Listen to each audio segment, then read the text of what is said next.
Hi, నేను మీ Jukuri Mahesh advocate. మనం ఇప్పుడు డబ్బులు బదలాయింపు చేసే సందర్భంలో ప్రామిసరీ నోట్ అనేది రాసుకుంటాం.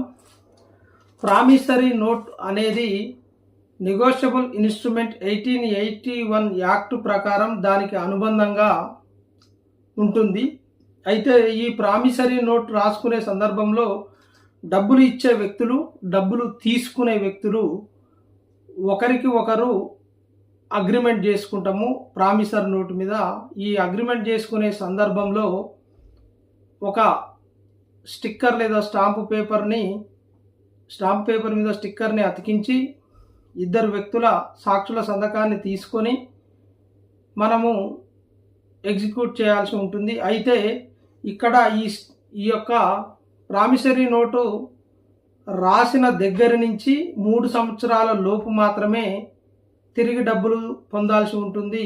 ఈ 3 సంవత్సరాల కంటే ఒక్కరోజు కూడా అదనంగా ఉన్నట్టయితే డబ్బు తిరిగి రాదు. కాబట్టి 3 సంవత్సరాల లోపులనే మనము ఈ యొక్క ప్రామిసరీ నోటుని ఎగ్జిక్యూట్ చేసుకొని డబ్బులు పొందాల్సి ఉంటుంది. లేదు అనంటే కోర్టుని అప్రోచ్ కావాల్సి కూడా ఉంటుంది. అయితే ఈ యొక్క 3 సంవత్సరాల పరిధి అనేది మనకు ఇండియన్ లిమిటేషన్ యాక్ట్ 1963 ప్రకారం మాత్రమే ఇది ఉంటుంది.